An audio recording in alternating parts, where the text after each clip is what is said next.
짧은 장은 시편 117편입니다. 2절밖에 안 됩니다. 성경에서 제일 긴 장은 시편 119편입니다.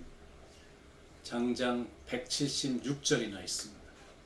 전체가 22단어로 되어 22단원으로 되어 있으니까 한 단원이 이렇게 8구절로 되어 있는 시입니다. 그런데 그 긴 1절부터 176절까지 전체 내용이 여호와의 말씀, 토라, 율법 이런 거에 관해서만 기록되어 있다는 것. 완전히 성경의 위대함에 대한 예찬시입니다. 유명한 선교사 데이빗 리빙스톤이 9살 때 시편 119편 전체를 암송해서 상을 받았다라고 합니다. 그러니까 너무나 중요한 하나님의 말씀에 관한 것이기 때문에 이번 한 주는 시편 119편만 가지고 몇 절씩 매일 이렇게 같이 깊이 들어가서 좀 나누도록 하겠습니다.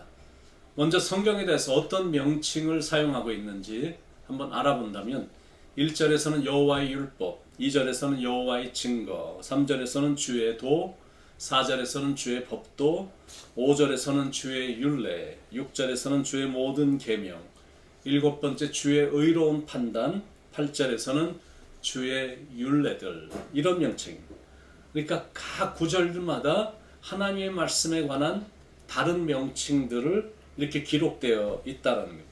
어떨 때는 율법으로, 어떨 때는 증거하는 말씀으로, 어떨 때는 길을 인도하는 도로, 그리고 혹은 법도로, 율례로, 어떨 때는 우리 모두가 지켜야 될 계명으로, 주님의 의로운 판단으로 기가 막히게 묘사가 되어 있습니다. 특히 오늘 시편 119편 첫 부분은 진실로 복 있는 인생을 사는 사람은 누구이며 복 있는 인생이란 무엇인지를 여실히 가르쳐주고 있습니다. 복 있는 사람이란 첫 번째, 말씀을 지켜 행하는 사람이다 라는 겁니다. 1절에 행위가 온전하여 여호와의 율법을 따라 행하는 자들은 복이 있으며, 여러분 교회에서 성경 공부라든지 제자 훈련을 하는 목적이 있는데 그거는 단순히 성경 지식을 가르치려고 하는 게 아니라 배운 것을 삶에서 적용시키도록 가르치는 겁니다. 아는 것이 중요한 것보다 알고 행하는 것이 더 중요하기 때문에 요한계시록 1장 3절에 이 예언의 말씀을 읽는 자와 듣는 자들과 그 가운데 기록한 것을 지키는 자들이 복이 있나니 때가 가까움이라. 우리가 왜 성경을 읽냐면, 왜 설교를 듣냐면, 왜 성경 공부를 하냐면 지키기 위해서입니다. 하나님의 말씀을 듣고 읽고 묵상했으면 이제는 행하는 자가 되어야 된다. 그 사람이 바로 복 있는 사람이다. 두 번째, 복 있는 자는 전심으로 여호와를 구하는 자다. 2절에 여호와의 증거들을 지키고 전심으로 여호와를 구하는 자는 복이 있도다. 최고의 성경 공부는 머리로 가는 게 아니라 가슴으로 내려오는 거거든. 가장 위대한 성경 공부는 얼마나 그 말씀이 가슴으로 내려와 온몸으로 하나님을 만나는 것, 이게 최고의 성경 공부거든요. 우리가 일반적으로 새벽 기도가 되면 보통 한 2곡 정도 찬송을 부르고 성경 본문 읽고 간단하게 말씀 듣고 잠깐 기도하고 집에 가거나 직장으로 갑니다. 이런 좋은 습관을 갖고 매일 산다는 게 이게 정말로 좋은 거거든요. 하루의 시작을 하나님과 함께 시작하는 거니까 하나님이 그날을 축복을 주시죠. 그런데 그렇게 순서를 따라서 하긴 했는데 끝나고 나서 그냥 가버린다면 큰 의미가 없다는 거예요. 이런 과정을 통해 반드시 하나님을 만나고 가야 된다는 거예요. 찬송 부르고 말씀 읽고 설교 듣고 기도하다가 하나님을 만난 기쁨을 안고 하루를 사는 게 중요하다는 거예요. 지적인 것을 내 안에 채우는 게 아니라 하나님과의 영적인 만남을 체험하는 겁니다. 이성주의자들은 지적인 걸 추구합니다. 그래서 머리만 굉장히 커집니다. 그런데 여전히 가슴은 냉랭하거든요. 신비주의자들은 하나님을 열심히 찾습니다. 그래서 가슴이 뜨겁습니다. 그런데 성경 없이 성령만 체험하려고 하니까 위험한 요소들이 있는 것. 자칫 잘못하면 다른 영, 엉뚱한 영, 혼란시키는 영을 받을 수가 있는 것. 방언도 성령을 통해서 받는 게 아니라 엉뚱한 방언을 받을 수도 있는 것. 그러니까 핵심은 뭐냐면 하나님을 오랫동안 깊이 체험할 수 있는 최선의 방법은 오직 성경이다라는 거예요.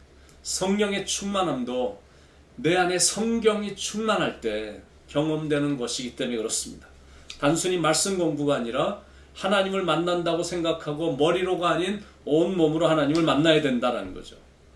하나님 나라를 머리로만 이해하면 안 되기 때문입니다. 마음으로 느끼고 그리고 내 마음으로 하나님을 사랑하는 게 참 중요합니다. 세 번째 복 있는 자란 불의를 행하지 않는 자입니다. 3절에 참으로 그들은 불의를 행하지 아니하고 주의 도를 행하는도다. 사람이 불의를 행하지 않는 이유는 내가 주님의 도를 행하기 때문이거든. 내가 주님의 도를 행하기 때문에 부패를 거절하는 거고 내 안에 부패할 수 있는 가능성도 다 배제하고 거절해 버리는 거고 하나님의 그 길을 묵묵히 걸어가는 겁니다. 그래서 복 있는 인생을 살게 되는 겁니다. 네 번째 복 있는 자란 기도하는 자입니다. 말씀을 읽고 묵상하다가 기도하기 시작합니다. 때때로 말씀을 읽어도 무력함이 느껴질 때가 가끔 있죠. 말씀대로 살지 못하는 자신의 모습이 부끄럽기만 한 것. 그래서 주님께 기도하는 것. 5절 6절에 내 길을 굳게 정하사 주의 율례를 지키게 하소서. 내가 주의 모든 계명에 주의할 때는 부끄럽지 아니하리이다. 여러분 우리가 살고 있는 이 세상이 참 부끄러움을 모르는 세상이 됐거든요. 추한 것을 저지르면서도 잘 부끄러워하지 않습니다.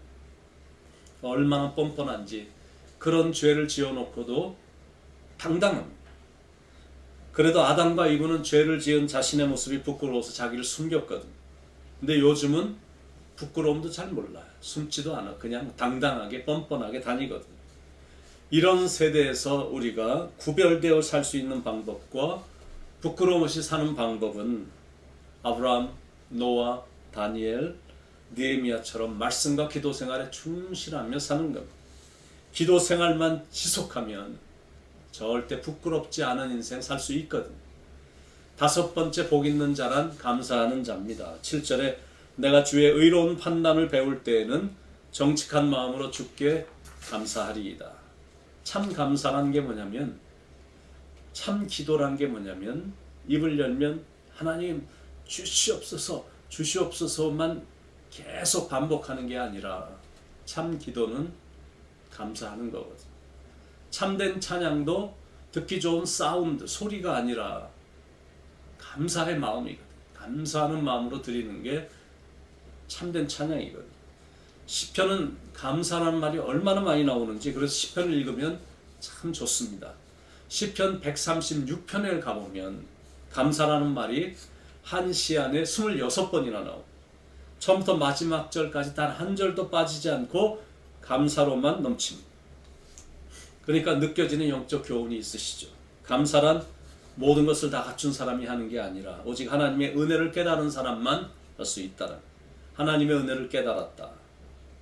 감사해라 감사해라 감사하세요 감사하세요 이렇게 자주 강조를 안 해도 자연히 범사에 감사하는 사람이 되는 겁니다.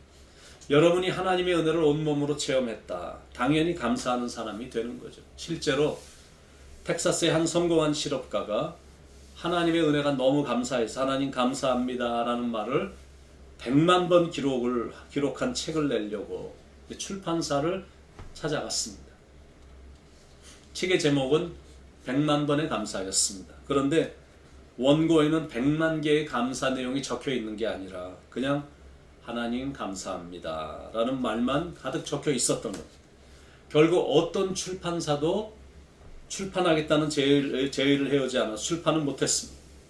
그런데 그 사람의 의도는 모든 일에 100만 번이라도 감사해야 하며 그것이 인생의 축복과 행복의 비결이라는 것을 사람들에게 알려주고 싶었던 거거든요.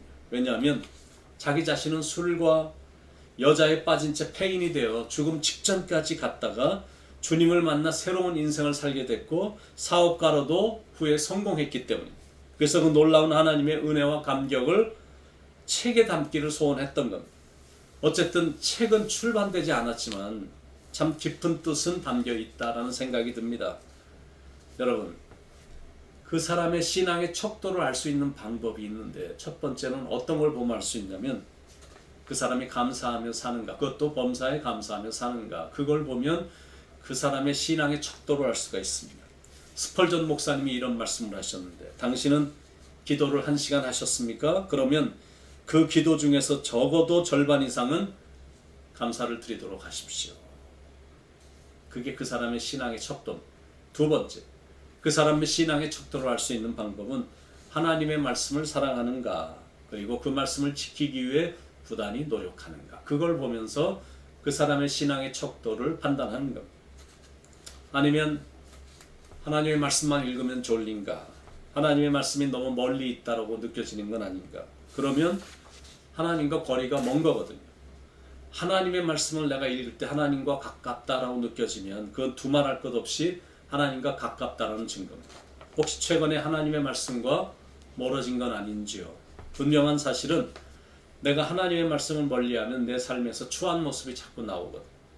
그래서 하나님의 말씀은 늘 열려 있어야 됩니다. 그래야 내가 늘 진리에 설 수 있기 때문에.